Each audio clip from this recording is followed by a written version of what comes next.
There's some crazy censorship taking place within the crypto sphere right now, which goes against everything that cryptocurrency is. You will be astonished what is so much more profitable to mine than Bitcoin, which is the biggest cryptocurrency when ranked by CoinMarketCap significantly. Then, I swear, we live in a simulation. I'm serious. Like, there's also a country, a country, not a company, not a random cryptocurrency project token, not like some website thing, not just some dude or even like a content creator, influencer. No, like we got a freaking country promoting a crypto token airdrop and NFTs. It's weird. This it's real weird. Almost as weird as Tails, our resident Shiba Inu, our CIO, our Chief Information Officer, and my name is Vosk. You are on the VoskCoin YouTube channel. Slap that subscribe button if you love up-to-date cryptocurrency videos that above all are honest. Let's jump into another one.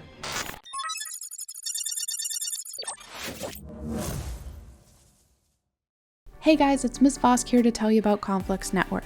Conflux is a project whose mission is to be a catalyst for the borderless economy. They market themselves as the only regulatory, compliant, public, and permissionless blockchain in China. Conflux started out using just proof of work consensus, but just launched their hard fork, Hydra, which will introduce proof of stake functionality as well. They also added eSpace, which is an EVM smart contract execution environment, into the platform. The team behind Conflux is Docs, but I was not able to locate an audit, so make sure you understand the risk before associating with the project. To learn more about Conflux, check out the link in the video description below. We got a lot to run through today, so let's just start running. Everything in this video is not financial advice. Bitcoin miners skirt above 1 billion in monthly revenue. Let's break this down, kind of what that means, right? So revenue skirted above June lows, the month of China's Bitcoin mining ban last year, but the hash rate continues to climb. We've talked about this many times here on the channel before, but the hash rate really lags behind price because it takes 6 months to a year on average to deploy a big Bitcoin mining farm, whatever you want to define big as, more than something you're throwing up at your house. And even that can take longer than you may expect. So looking at the monthly miner revenue here for Bitcoin, we can see that over the last 12 months, the last month only beat 2 different months, and that was June and July here. Overall, though, if you really start to zoom out, Bitcoin mining is still incredibly profitable. And while it is down significantly from the all-time high in earnings here, it is still, again, very, very profitable. So significant fee revenues continue to elude Bitcoin miners. Spikes in fees usually come during bull runs when retail buyers enter the industry. February was no different than prior months as retail has more or less left the game and mining becomes more and more competitive. I don't know any average person really sending a Bitcoin transaction anymore. The status has really changed, kind of more so than ever with so many just custodial wallets. People, they get on Coinbase, they buy on Coinbase, and they just leave these coins, these Bitcoins, on Coinbase or insert any other popular cryptocurrency exchange. So we look at this chart. This is a very interesting chart. Our metrics here line up with the previous bear market in cryptocurrency. We see a whole lot of nothing after the initial dump in 2018 and a whole lot of nothing between, most or a lot of 2019 and 2020, right? We have days that are falling below the average day there too as well. So the summary, the takeaway is that no one's really using Bitcoin other than a store of value or digital gold. And yeah, don't expect much extra revenue from Bitcoin fees. Also makes you think about how much this is going to damage Bitcoin mining profitability after the next Bitcoin halving. It seems like it was just yesterday, but we're actually almost halfway to the next one. Kind of crazy. So next up, second biggest cryptocurrency and actually the most profitable coin to mine as far as how much money is produced every day of every month for the last 10 months. Price is down 30% since January 1 on Ethereum, but Ethereum miners are still raking in the money per Mr. Foxley here. Ethereum miners outpaced Bitcoin miners in total revenue for a 10th consecutive month at 1.2 billion and 1 billion respectively. Ethereum miners have earned over 1 billion in monthly revenue in 12 months straight. So looking at this, right? This is Ethereum mining revenue since EIP 1559. And like, if you just want like a comparison, we look at November, there would be insane Ethereum mining profitability if all of this was actually going to the miners. That's not the case.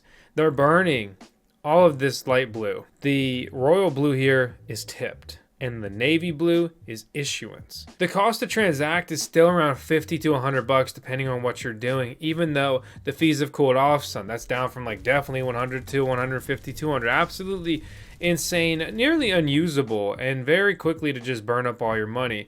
Very frustrating. Mining difficulty continues to eat away at profits though. The network's hash rate stands to break past 1,000 terahash a second in the near future for the first time. Hash rate is up only 7% year to date, but 135% year over year. Revenue per hash in dollar terms is down 46% in 3 months. This is going to provide a lot of relief to GPUs as GPU mining continues to decline in profitability because Ethereum is the backbone of that. Even though Ethereum has so many ASIC miners, application-specific integrated circuit miners, purpose-built machines on their network as well. So FCA, do you know what that is? That is the Financial Conduct Authority. Okay, FCA has revealed over the last 6 months it's opened 300 cases relating to possible crypto asset businesses not registered with the FCA, many of which may be scams, and that has 50 live investigations, including criminal probes into unauthorized businesses, right? Crypto industry sanctions woes on full display in Metamask's Venezuela. Hiccup. Here's the truth of the matter. Infura, the infrastructure service also owned by Ethereum conglomerate Consensus, who's supposed to own Metamask, but there's some new drama, some new apparently behind the deals that they may have sold Metamask to a massive bank. You ever heard of Mr. JP? Yeah, we're still digging into that one. Not for sure, but yeah, we're digging. Here's the deal. Impose geo-blocks Thursday, but apply them too broadly, according to a series of tweets. The big takeaway here is that this is supposed to be a decentralized wallet with no borders, no intermediaries. You know, it just period, right? It's not so you're not supposed to geo-block anything on a decentralized service. This is absolutely insane, absolutely trash. MetaMask. We need an alternative. We need better alternatives, and we need to all switch to them, you know, very soon. Obviously, I'm still using MetaMask, and I'll be using it, you know, in the short term as I review and try to find better alternatives. But there's got to be something better than this, because this is not crypto. This is not decentralized. This is not what we're supposed to be building. This is not where we're supposed to be going. Okay, it's privacy and freedom. It's not about, you know, I'm out here doing bad stuff. It's I quit trying to control me. How about some more government intervention? So this is really no surprise, especially as Coinbase is a publicly traded company. All right, we got Barmstrong here. And you know what Barmstrong has to say? He said if the US government decides to impose a ban, they will, of course, follow those laws. So if the US is like, hey, you know, ban Russia users or whatever, they will comply. Very interesting era we are in, just in the world. And you know, obviously there's certain issues at play here, but at what point do we still not let the government seize our freedom and liberty? Because they will try to take a lot of things under the guise of security. In order to ensure the security and continuing stability, the Republic will be reorganized into the first galactic empire. But I don't want to get on a full-blown rant about that. Speaking of other cryptocurrency exchange news, we've talked a lot about crypto.com. Get 25 bucks for free if you punch in the VoskCoin code. Crypto earn new updates. Pretty critical news here. Fixed term allocations that exceed $30,000 will receive 0.5x the full rewards rate. That's not a good thing. That's a massive reduction for people that are throwing around some serious change in here. Absolutely massive. If you want a breakdown of some examples here, we have the tier 1 rate, we have the tier 2 rate getting a massive reduction, and how all of these numbers fall. I don't think people are going to be happy about it. I'm not happy about it. But on the other hand, they can only offer so much money, because you can't offer more money than you're making, obviously, or you're going to end up upside down pretty quick, and that's the last thing you want to happen with a custodial wallet like this that has your funds. Bitcoin slips under 42,000 while active supply reaches yearly high. But good news, there are apparently some analysts that say geopolitical tensions could fuel a run to over $50,000. So shout out to the geopolitical tension specialist analysts for keeping the price dream alive. Ukraine DAO, decentralized autonomous organization, raised 2,258 Ethereum, around 6.75 million, in an auction last month to create the Ukrainian flag NFT. They want to have popes for those that back them, and we'll see where we take this. Above all, I just hope that this stuff ends up where it's supposed to go, and it's not exit scammed. Remember, cryptocurrency transactions are irreversible. At least all the good cryptos, that's the case. So this is the official Ukraine Twitter handle right here. It says, did you understand this? So they let me give you a quick backstory. They posted donation addresses here, Bitcoin, Ethereum, and, including support for tokens like USDC or USDT ERC20 token, right?